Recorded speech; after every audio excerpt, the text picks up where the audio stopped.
Open on 40! How you feeling? What's wrong?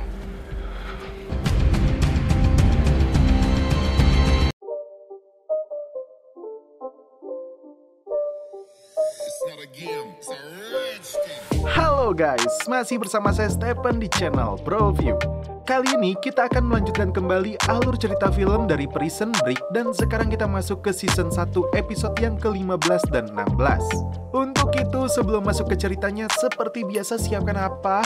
Ya tentunya Kopay dan Udbray untuk menemani kalian dalam menonton alur cerita film ini. Dan sekarang kita masuk ke filmnya.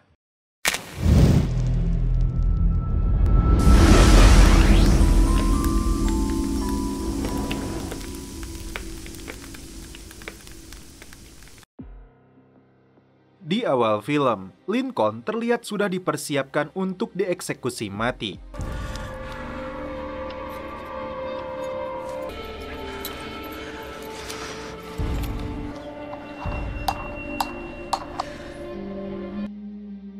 Tirai pun dibuka. Michael dan Veronica terpaksa harus menerima kenyataan pahit ini. Tak lama kemudian, Lincoln melihat seorang pria di ruangan Michael berada. Di sini Lincoln seperti mengenalinya. Michael yang satu ruangan dengan orang itu tidak bisa mendengar Lincoln. Namun ketika waktunya eksekusi, telepon berbunyi. Dan seketika tirai pun ditutup kembali. What's happening? Ternyata Lincoln tidak jadi dieksekusi. Karena Hakim Kessler menelepon telah menemukan barang bukti baru dan alhasil eksekusinya ditunda. Ketika Veronica keluar, Lincoln mengatakan dia melihat ada ayah di ruangan itu. Tentu saja ini menjadi pertanyaan besar. Mengapa ayah mereka tiba-tiba muncul tepat di hari eksekusi Lincoln?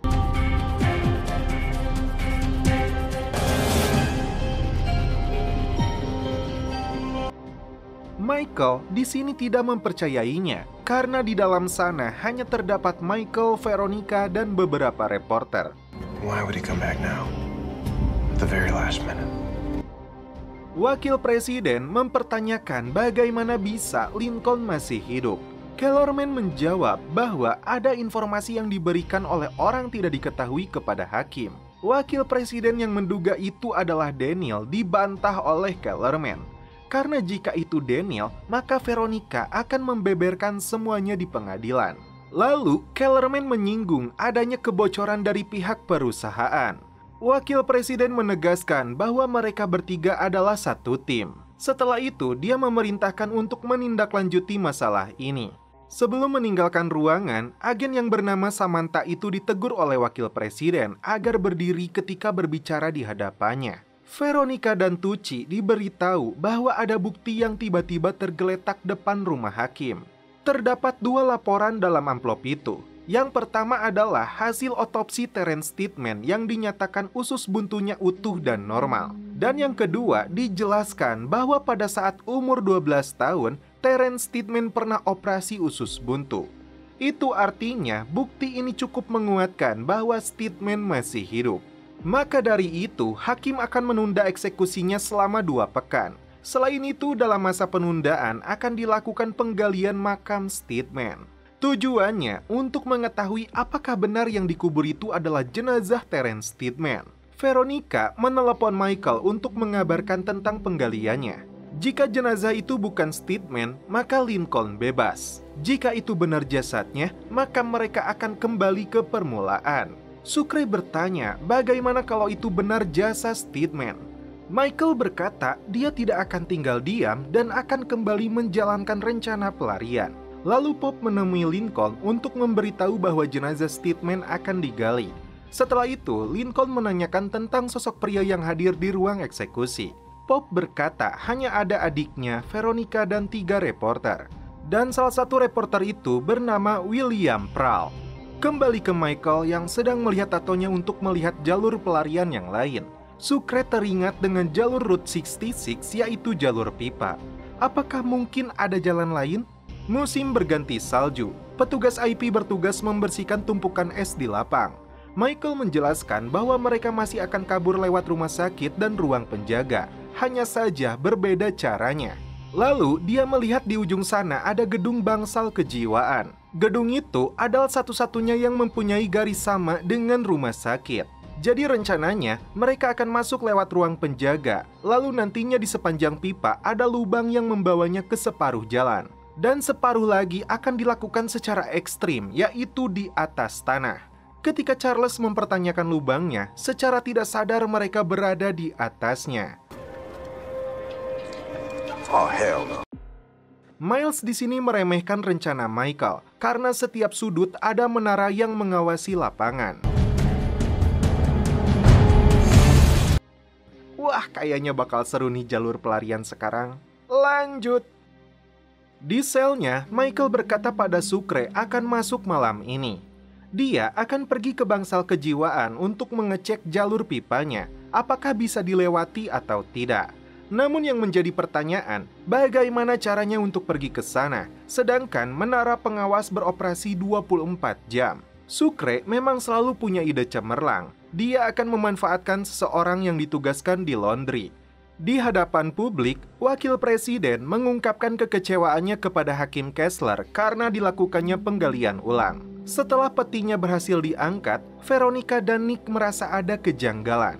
Kembali ke Sucre, dia menemui sekaligus meminta bantuan seorang pria yang ternyata adalah sepupunya.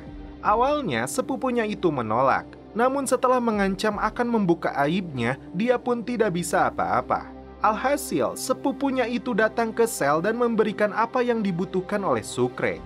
Berpindah ke Lincoln yang mengenang masa-masa bersama ayahnya. Ayahnya mengatakan untuk perhatikan pria nomor punggung 11. Kembali ke ruang penjaga, tim kembali akan melakukan aksinya. Namun sebelum dimulai, Bellic keburu datang. Sialnya, Miles menemukan lubang di dinding dan itu adalah kerikil galian. Karena Bellic keburu datang, Miles menutupinya dengan satu kaki. Di sini, Bellic menyuruh Miles untuk bekerja. Demi menutupi lubangnya, Charles pura-pura memarahi Miles agar segera bekerja. You want to clean toilets? Be my guest. Mereka pun akhirnya selamat. Dinding itu tidak kuat menahan beban kerikil dan alhasil menggolosor keluar.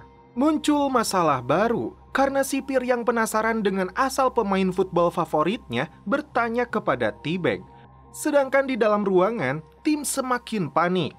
Karena T-Bag kurang suka dengan football, dia kurang mengetahui asal pemain itu. Ketika sipir itu akan menanyakan orang di dalam, T-Bag seketika menyebut Ohio State. Dan ternyata jawabannya benar. Tim pun kembali selamat. Terungkap juga di sini, selama Miles di penjara, dia sering mengirim kartu pos negara Irak kepada keluarganya. Itu adalah upaya Miles untuk menenangkan keluarganya. Charles mulai terbuka tentang alasan dirinya ingin keluar dari penjara ini adalah putrinya. Kembali ke Lincoln yang akhirnya mengingat tentang pemain football bernomor 11 itu bernama Pral. Itu artinya nama William Pral meyakinkan Lincoln bahwa itu benar ayahnya. Kembali ke Michael yang sedang mempelajari sistem jalur pipa di bawah bangsal kejiwaan. Menurutnya, sistem pipa ini sangat rumit. Sucre pun bertanya, serumit apa? Inilah sejarahnya. Penjara ini dibangun tahun 1858. Pipa-pipanya berbahan timah. 1 abad kemudian, pihak penjara menyadari kalau timah merusak kesehatan. Lalu, pipa itu diganti oleh bahan perunggu. Namun pipa itu tidak dibuang karena mahal. Nah, ribuan meter pipa itu masih berada di bawah sana. Kemudian, beberapa tahun yang lalu pihak penjara mengganti lagi pipanya dengan bahan plastik. Jadi susunannya itu yang lebih murah di atas. Kesimpulannya, di dalam sana sangat banyak sekali pipa. Jika Michael salah belok, dia akan tersesat. Di malam itu juga, Michael langsung beraksi.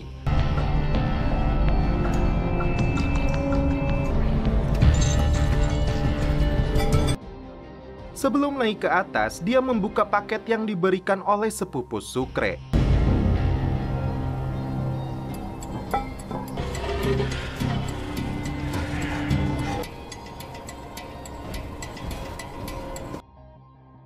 Dan ketika mencapai atas, penampilan dia berubah layaknya sipir.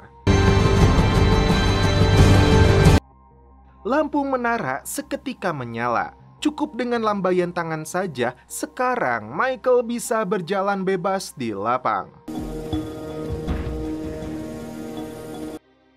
Kemudian, Michael memasuki bangsal kejiwaan. Di dalamnya terdapat seseorang yang menyambut Michael karena tidak percaya kalau sipir mau masuk ke bangsal kejiwaan. Michael beralasan kalau dia ingin numpang ke toilet.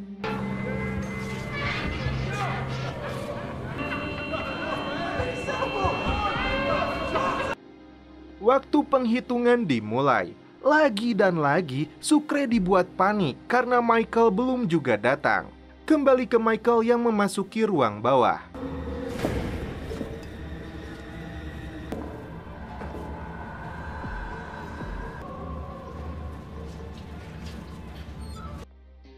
Ketika memasuki salah satu ruangan, Michael menemukan lubang pipanya.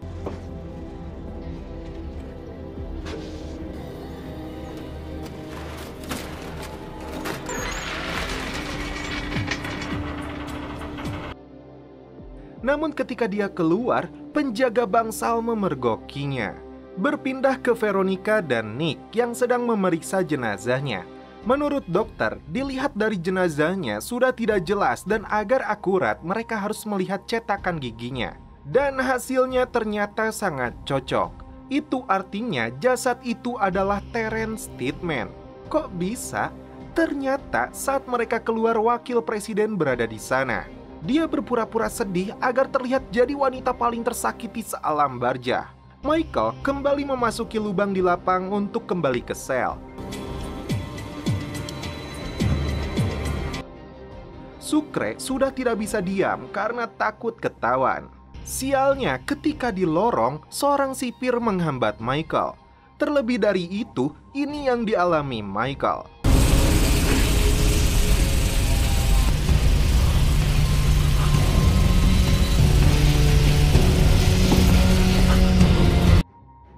Beruntung, sipir yang berkeliling tidak mencurigai selnya Michael. Setelah itu, Michael pun tiba dengan luka bakar di punggungnya. Sucre pun disuruh untuk melepaskan bajunya.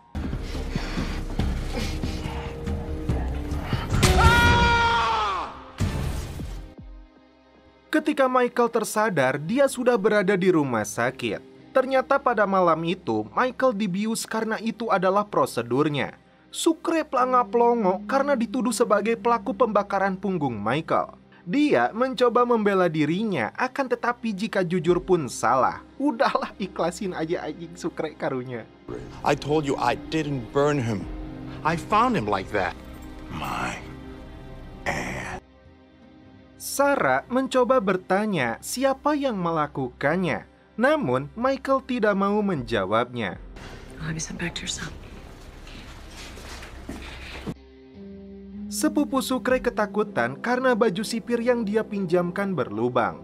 Kebetulan juga pada saat itu petugas pemilik bajunya pun datang. Namun dia hanya memarahinya sebentar dan pergi.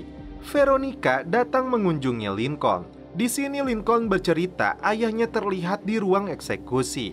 Namun Veronica tidak langsung percaya. Dia menganggapnya hanya sebatas mimpi. Dengan tegas, Lincoln berkata, "Aku sangat yakin dengan apa yang aku lihat."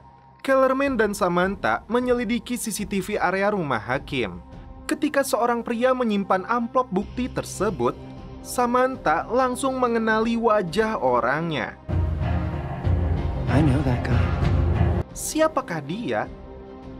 Sarah yang tidak mengetahui apa-apa tentang rencana Michael, dia menemukan potongan kain sisa dari luka Michael.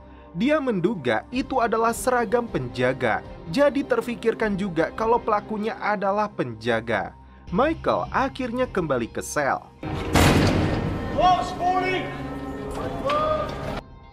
Kabar buruknya, Tato yang menyimpan peta mereka untuk kabur, hilang.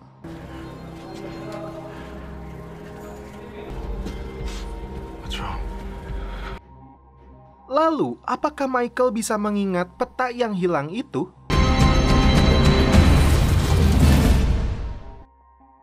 Film berlanjut ke episode selanjutnya. Di episode kali ini, tolong dengarkan dengan seksama karena di episode ini dijelaskan akar masalah dan latar belakang para pemain. Langsung saja. Cerita flashback ke 3 tahun belakang. Lincoln yang tertidur di depan terasnya dibangunkan oleh Michael. Sepertinya semalam Lincoln mabuk karena tidak menyadari kunci ada di hadapannya. Bisa terlihat dari fashionnya, Michael seperti lebih maju ketimbang kakaknya. Namun, don't judge book by cover. Ingat, Lincoln di sini ingin mengajak Michael untuk berbicara 4 mata sembari makan siang. Namun Michael menolaknya karena dia harus bekerja. Dan ternyata Lincoln baru saja dipecat dari kerjaannya. Menangkap obrolan mereka berdua, kita bisa menyimpulkan bahwa hubungan kakak adik ini kurang harmonis. Lalu, Lincoln pun masuk ke dalam rumahnya. Ternyata di dalam sudah ada Crab Simon. Nah, dari sinilah awal mula kasus Lincoln. Jadi, hutang Lincoln sudah dibayar oleh seseorang, dan sebagai imbalannya dia harus melakukan perintahnya. Di lain tempat, Michael bertemu dengan Veronica. Sepertinya mereka sudah lama tidak bertemu. Veronica pun menanyakan kabar Lincoln, karena sudah lama juga mereka tidak bertemu. Dan inilah Lincoln, dia sedang tidak baik-baik saja karena dia dipaksa untuk membunuh seseorang. Dan dari kejauhan ada seseorang yang mengawasinya seperti menandai Lincoln. Stain on the left knee. Lincoln dibuat tidak berdaya, apalagi keluarganya sampai diancam. Michael yang sudah mabuk-mabukan dengan Veronica, mereka akan melakukan adegan celepot. Di samping itu, Lincoln meneleponnya. Namun, Michael tidak menjawab telepon itu. Padahal saat itu Lincoln sangat membutuhkan bantuannya. Hingga akhirnya, sembari membawa pistol, Lincoln melaksanakan perintahnya.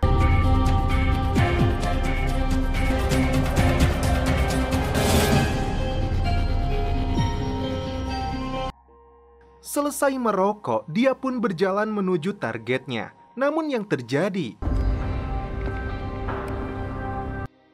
di dalam mobil itu, seseorang ditemukan sudah bersimbah darah.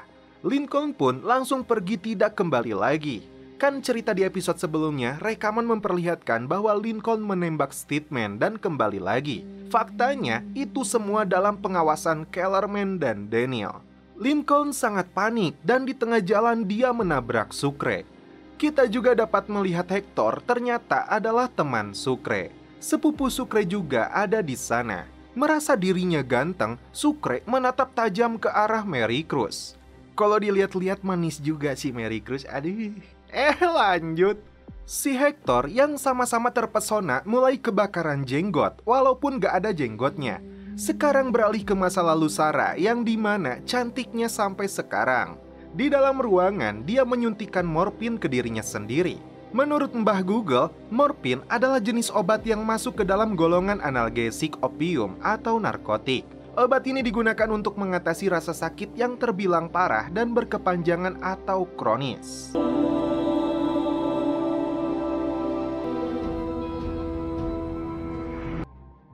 Kemudian, sekarang adalah masa lalu Miles. Seperti yang kita duga, dia adalah seorang militer. Karena dia selalu bagus dalam bertugas, akhirnya atasan Miles menugaskan dirinya menjaga penjara, bukan di garis terdepan dalam sebuah perang. Nah, kalian ingat gak saat Michael diinterview kerja? Ternyata dia diterima di perusahaan ini. Veronica yang datang memberitahu Michael bahwa Lincoln masuk penjara. Datanglah Michael ke penjara. Lincoln sudah berkata dari awal bahwa dirinya dijebak. Terungkap sebuah fakta, Lincoln sebelumnya bekerja di perusahaan milik Steadman.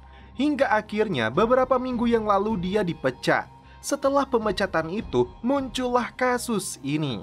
Ngeri juga ya settingan yang dibuat, seolah-olah serangkaian kejadian ini adalah bentuk balas dendam yang dilakukan Lincoln terhadap Steadman. Yang selalu menjadi sorotan adalah hutang dia sebesar $90.000. Michael menduga dia membunuh Steadman untuk mencuri uangnya. Anehnya, mengapa di sini Lincoln hanya diam saja ketika berbicara tentang uang tersebut? Michael membandingkan dirinya yang jauh lebih baik daripada Lincoln. Dengan berkata, dia mempergunakan separuh uang asuransi ibunya itu untuk biaya kuliah. Dengan sinis, Michael bertanya tentang separuh uangnya lagi yang dipakai Lincoln untuk apa. Lincoln hanya menjawab, ini tidak seperti yang terlihat. Sekarang beralih ke pusat masalahnya. Wakil Presiden dan agen Samantha, mereka berdua memikirkan konsep agar kasus ini berjalan dengan baik. Maka dari itu, Samantha mengatakan mereka butuh dukungan publik dan gubernur yang mempunyai hak gerasi akan mereka amankan. Veronica mencoba menjelaskan kasus ini kepada Michael. Namun Michael sudah termakan dengan berita dan bukti yang beredar. Lagi-lagi, hutang itu dibahas oleh Michael. Veronica dengan terpaksa harus mengatakan yang sebenarnya. Uang yang selama ini membiayai kuliah dan apartemennya, ternyata uang itu bukan berasal dari asuransi ibunya, tapi dari Lincoln. Jadi, Lincoln sengaja meminjam uang dengan jumlah sebesar itu, walaupun itu sulit untuk dia lunasi. Akan tetapi dia tahu bahwa Michael dapat memanfaatkan uang itu dengan sebaik-baiknya. Dan Michael yang terlihat mapan ini adalah bentuk pengorbanan dari Lincoln. Michael yang merasa bersalah karena malam itu tidak mengangkat teleponnya, dia pun meminta maaf. Lincoln tidak menyalahkannya juga. Dia malah menyarankan Michael untuk fokus di pekerjaannya saja. Malah dari sinilah Michael tidak akan diam. Nah, sekarang rekaman itu yang jelas-jelas diedit oleh orang suruhan Kellerman. Perfect. Sucre terus bercerita tentang Mary Cruz pada teman dan sepupunya. Hector yang cemburu, dia sangat sinis kepada Sucre. Maka dari itu, Sucre membuktikannya dengan merampok. Actually, this is all I need. Kembali ke Miles yang sekarang bertugas di penjara. Tidak sengaja, dia melihat ada seseorang disiksa dengan kursi listrik. Michael yang sudah mempelajari kasus Lincoln, dia membuka laci dan melihat ada origami ciri khasnya. Namun, sampai sekarang kita belum tahu apa filosofi origami tersebut. Nah, nanti akan dijelaskan. Berpindah ke Sarah yang berjalan oleng bersama seorang pria. Yang membuat saya emosi, dia celepot dengan pemeran pria itu padahal Michael aja belum. Tak lama kemudian, terjadilah kecelakaan. Sarah menghampirinya, namun entah apa yang terjadi, seketika penglihatannya samar dan pendengarannya tidak jelas. Tidak jadi menolong, dia malah ditarik oleh pria itu. Miles dipanggil oleh atasannya. Ternyata dia mengajukan laporan tentang adanya penyiksaan tahanan. Namun apa yang terjadi? Dia diseret keluar dan dipulangkan secara tidak hormat. Alasannya, dia telah terlibat dalam pasar gelap, padahal itu adalah perintah atasannya juga untuk membeli bir. Di pengadilan, Lincoln akhirnya dinyatakan bersalah. Ternyata, Veronica dan Lincoln sudah bersama dari mereka bocil. Michael hanya bisa meminta maaf dan merasakan penyesalan. Miles yang kembali, dia dijemput oleh adik iparnya. Dan untuk menyambung hidup, dia akan mencari kerja. Kebetulan, adik iparnya ini mempunyai lowongan untuk menjadi supir truk. Yang menjadi masalahnya, isi truk tersebut adalah barang ilegal. Mau tidak mau, Miles menerima pekerjaan itu. Kembali ke Michael yang sudah mulai mendalami kasus Lincoln. Nah, di sini terungkap filosofi origaminya. Jadi, ketika ibunya sudah tiada, hanya tersisa mereka berdua. Michael sering sulit untuk tidur dan tidak pernah tahu Lincoln ada di mana. Namun setiap kali dia bangun, ada kertas origaminya. Lebih tepatnya adalah origami bangau, yang artinya simbol kekeluargaan dan saling menjaga. Dan sekaranglah saatnya Michael untuk menjaga Lincoln. Namun Lincoln berkata dia akan dipindahkan ke penjara Fox River. Michael merasa ada kesempatan saat mendengarnya. Apa yang Michael pikirkan? Lanjut. Scene berpindah ke rumah seorang janda beranak dua bernama Susan. Dan sekarang giliran kisah masa lalu T-Bag. Sebelum itu, kembali ke Michael yang mendatangi kantornya. Ternyata dia mendapat peta penjara Fox River dari sini. Hector semakin panas karena dia mengetahui Sucre akan melamar Mary Cruz. Mereka mempertanyakan dari mana Sucre bisa membeli cincin. Akhirnya, Sucre merampok kembali. Here you go. Tak diduga, saat dia akan keluar toko, polisi pun datang. Ternyata si Hector yang melaporkan Sucre. Di sisi lain, Kellerman menemukan tempat untuk wakil presiden healing sementara. Dia mempertanyakan warisan kakaknya yaitu Steedman untuk membayar rumah yang sangat mahal itu. Namun dari gimik mukanya, seperti ada sesuatu yang disembunyikan. Kembali ke Sarah, ternyata dia adalah pengguna narkoboy. Terlihat dari gestur tubuhnya seperti sedang sakau. Setelah itu, Bellick datang dan menawarkan Sarah untuk bekerja di tempatnya sebagai dokter. Nah, inilah awal mula Sarah bisa bekerja di Fox River. Kembali ke Michael yang akan membuat semua rencananya di sini.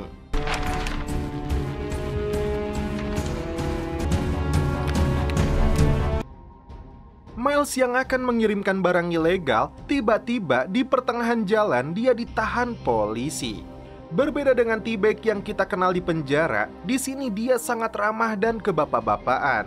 Namun tak berselang lama, wanita yang saat ini dekat dengan T-Bag terkejut karena dia adalah penjahat yang sedang dicari polisi.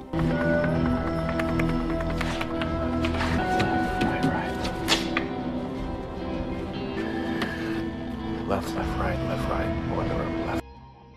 Di sini Michael frustasi karena tidak bisa menghafal tata letak dan setiap detail bangunan Fox River. Hampir saja putus asa, namun terdengar suara bel berbunyi. Michael secara kebetulan melihat wanita ini yang penuh tato. Nah, dari sinilah terciptanya ide untuk menjadikan semua perencanaan dalam rangkaian gambar. Miles yang baru saja tiba di rumahnya, dia terpaksa berbohong akan dikirim untuk bertugas kembali. Padahal faktanya, dia akan dipenjara.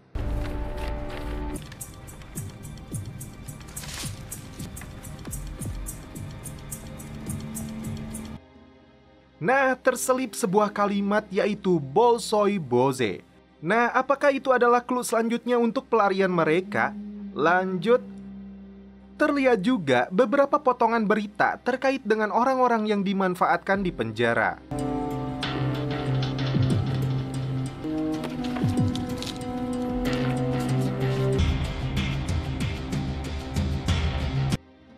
Ternyata, T-Bag dilaporkan oleh Susan. Menurut informasi, T-Bag dijebloskan ke penjara karena telah membunuh 6 siswa di Alabama.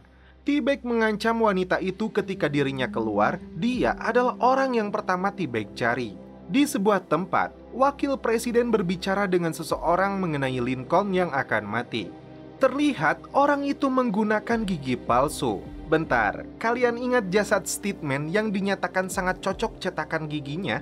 Dan inilah dia sosok Terence Steedman. Dari obrolan mereka, kita bisa menyimpulkan bahwa jasad Steedman telah dimanipulasi oleh orang-orang lapang. Michael yang sudah berdandan rapih, bukan tujuan dia pergi ke undangan atau pacaran, akan tetapi dia pergi untuk merampok bank.